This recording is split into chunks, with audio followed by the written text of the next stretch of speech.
प्यारे बच्चों, आपका हमारे इस YouTube चैनल पर बहुत बहुत स्वागत है। आज के इस वीडियो में हम लोग सीखने वाले हैं पैसिव वॉइस के बारे में। तो आइए देख लेते हैं। देखिए, कोई भी चीज हम लोग शुरू करते हैं, कोई भी चीज लिखना या पढ़ना या सीखना, कोई भी चीज शुरू करते हैं तो सबसे पहले उसमें जो मेन कार्य होता है उसके बारे में जानना बहुत ही जरूरी है, और उसी के बारे में मैं जो है आप लोगों को इस वीडियो में बताने वाला हूँ। तो ये वीडियो बहुत ही इंपॉर्टेंट है अगर आप लोग एक्टिव और पैसिव सीखना चाहते हैं। ठीक है, तो आइए देख लेते हैं। देखिए, वॉइस के हिसाब से क्रियाएं दो प्रकार की होती हैं। सबसे पहला होता है एक्टिव वॉइस और दूसरा होता है पैसिव वॉइस। ठीक है, अब देखिए, जो एक्टिव वॉइस होता है इसमें सब्जेक्ट की प्रधानता रहती है, यानी कि सब्जेक्ट पहले दिया रहता है। ठीक है, और जो हमारा पैसिव वॉइस होता है इसमें ऑब्जेक्ट की प्रधानता रहती है, यानी कि इसमें ऑब्जेक्ट पहले दिया रहेगा। ठीक है, अब देखिए, टेंस तो हम लोग पढ़े ही हैं। ठीक है, अगर आप लोग को टेंस नहीं आ रहा सही से तो वो चीज सबसे पहले पढ़ना जरूरी है।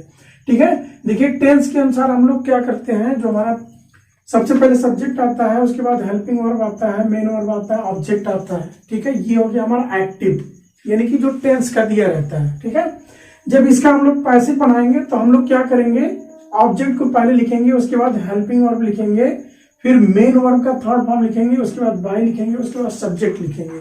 या फिर अगर बाय के साथ लास्ट में सब्जेक्ट आ रहा है तो हम लोग जान जाएंगे कि ये पैसिव वॉइस का सेंटेंस है। ठीक है, अब देखिए, जो हम लोग टेंस पढ़ते हैं, ठीक है, उसमें 12 तरह के होते हैं, यानी कि एक्टिव का जो है हम लोग कह सकते हैं कि 12 टेंस हम लोग पढ़ते हैं। ठीक है, जो एक्टिव होता है, ठीक है, यानी कि जो टेंस के अनुसार पढ़ते हैं वो 12 तरह का पढ़ते हैं ना।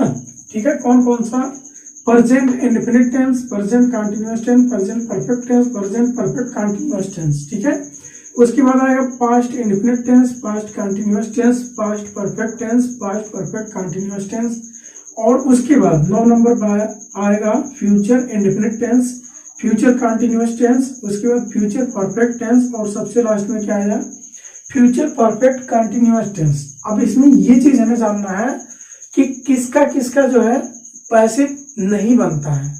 ठीक है, तो इसमें देख लेते हैं। सबसे पहला आएगा प्रेजेंट परफेक्ट कंटीन्यूअस टेंस का पैसिव नहीं बनता है, तो ये चीज हम लोग छोड़ देंगे। ठीक है, पैसिव इसका नहीं बनता है। और दूसरा नंबर आएगा future past perfect continuous tense. ठीक है, इसका भी पैसिव नहीं बनता है। ठीक है, उसके बाद आएगा तीसरे नंबर पर फ्यूचर कंटीन्यूअस टेंस, इसका भी नहीं बनेगा। फ्यूचर परफेक्ट कंटीन्यूअस टेंस, इसका भी नहीं बनेगा। यानी कि हमें क्या करना है, केवल 8 का ही बनाना है एक्टिव से पैसिव। ठीक है, ये हो गया।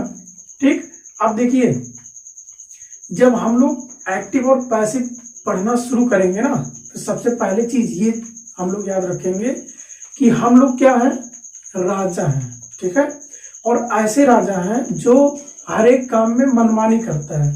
ठीक है, यानी कि किसी को भी कहीं पर भी रख सकता है, लेकिन उसके लिए भी उसे नियम का पालन करना पड़ेगा। ठीक है, जैसे यहाँ पर देखिए, जो सब्जेक्ट रहता है ना वो पैसिव वॉइस में लास्ट में चला जाता है बाई के साथ। ठीक है, तो हम लोग क्या हुए, राजा हुए ना, इनका स्थान चेंज कर दिए।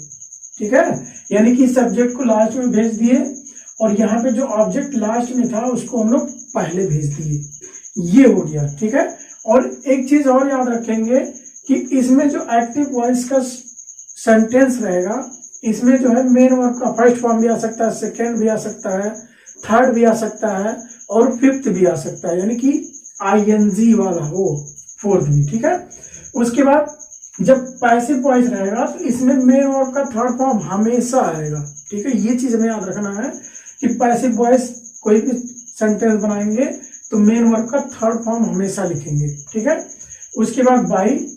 ठीक है, बाई तो आएगा ही आएगा, और जो सब्जेक्ट हमारा पहले दिया गया है वो चला जाएगा लास्ट में, किसके, ऑब्जेक्ट के रूप में। ठीक है, ये हो गया हमारा। अब देखिए, इसमें कुछ प्रोनाउन होते हैं जो सब्जेक्ट से जब ऑब्जेक्ट उनको बनाते हैं तो वो चेंज हो जाते हैं। ठीक है, या फिर ऑब्जेक्ट से जब हम लोग सब्जेक्ट बनाते हैं तो चेंज हो जाते हैं, वही चीज हम लोगों को जानना है। ठीक है, देखिए, जैसे आएगा, ये हमारा क्या है, सब्जेक्ट है, और ये हमारा क्या है, ऑब्जेक्ट है। ठीक है, अब इसमें जैसे मान लीजिए आ रहा आई, ठीक है। तो जब ऑब्जेक्ट के रूप में लिखेंगे तो आई का क्या हो जाएगा, मी हो जाएगा। या फिर अगर ऑब्जेक्ट को सब्जेक्ट के रूप में लिखा है तो मी का आई लिखेंगे, ठीक है। उसके बाद आएगा वी, वी का क्या लिखेंगे, अस लिखेंगे। यानी कि अगर ऑब्जेक्ट अस दिया गया है तो सब्जेक्ट अगर चेंज कर रहे हैं तो बी करेंगे, या फिर सब्जेक्ट को अगर चेंज कर रहे हैं ऑब्जेक्ट के रूप में तो अस करेंगे, ठीक है। यू का यू ही रहेगा, ठीक है। उसके बाद दे का क्या हो जाएगा, देम हो जाएगा, ठीक है।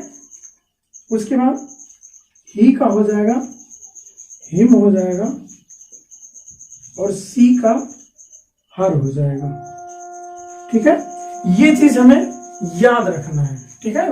ये जो हमारे प्रोनाउन आ रहे हैं सब्जेक्ट या ऑब्जेक्ट के रूप में, इन्हें हमें जो है बार बार चेंज करना पड़ेगा। अगर ये आएंगे तो, ठीक है, ये प्रोनाउन आएंगे तो हमें चेंज करना पड़ेगा। तो ये चीज याद रखना बहुत ही जरूरी है, ठीक है। अब आइए जान लेते हैं कि जो हमारा हेल्पिंग वर्ब होता है वो कैसे चेंज होता है।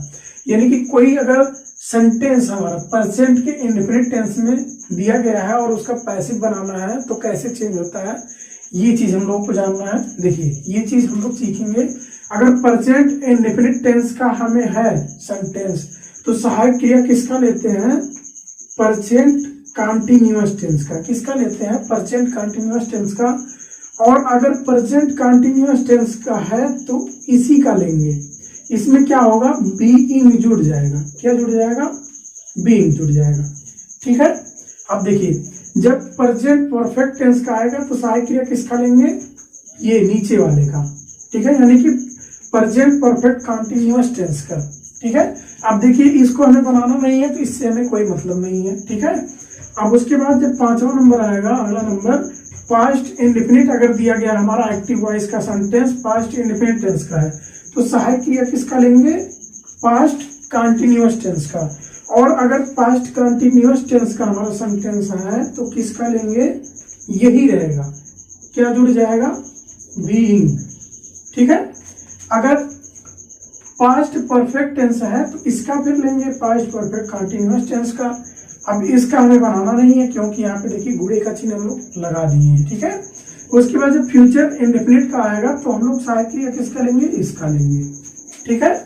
और इसका जो है हमें बनाना ही नहीं है, यानी कि फ्यूचर कंटीन्यूअस टेंस का नहीं बनाना है।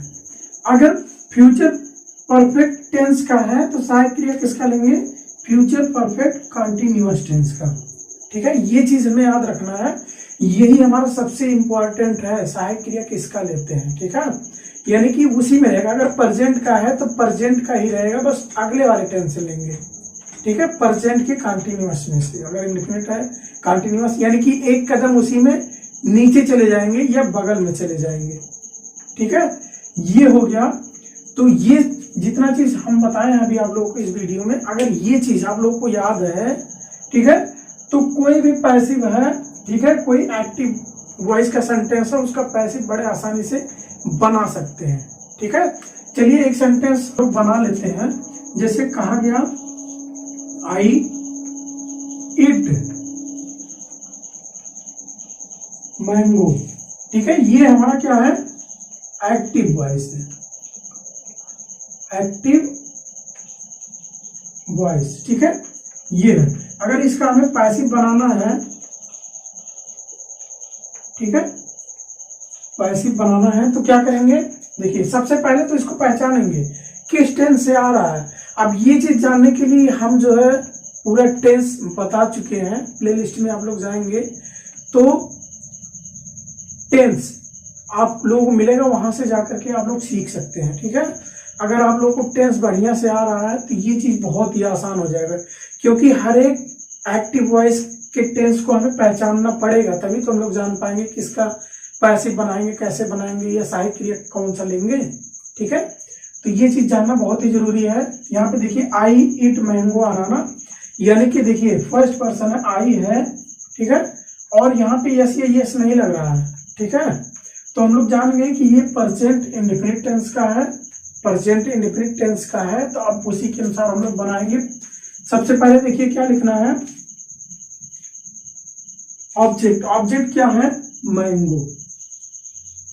सबसे पहले क्या लिखना है, मैंगो, यहाँ पे देखिए ऑब्जेक्ट। उसके बाद हेल्पिंग वर्ब लगाना है, तो हेल्पिंग वर्ब क्या लगाएंगे, इज एम आर में से। यहाँ पे देखिए इज एम आर आता है ना, प्रेजेंट कंटिन्यूअस टेंस में इज एम आर में से इज आएगा, क्योंकि एक वचन है, मैंगो केवल दिया गया ना, ठीक है। उसके बाद क्या लगाना है, मेन वर्ब का थर्ड फॉर्म। तो यहाँ पे देखिए मेन वर्ब हमारा इट है, तो इसका थर्ड फॉर्म इटेन, ठीक है। अब उसके बाद क्या लगाना है, बाई लगाना है। और आई का देखिए यहाँ पे बताया है ना, आई का क्या हो जाएगा, जब ऑब्जेक्टिव रूप में लिखेंगे तो क्या हो जाएगा, मी हो जाएगा। ऐसे ही इसको बनाया जाता है। ये हम जो है एक एक वीडियो में बड़े विस्तार से बताएंगे, अच्छे तरीके से बताएंगे, ठीक है। तो ये सब चीज याद होना बहुत ही जरूरी है अगर आप लोग पैसिव वॉइस अच्छे तरीके से सही ढंग से सीखना चाहते हैं तो, ठीक है। अगर आप लोग को मेरा ये वीडियो पसंद आया हो तो प्लीज अपने मित्रों के साथ, अपने दोस्तों के साथ शेयर जरूर करना। और वीडियो देखने के लिए बहुत बहुत धन्यवाद।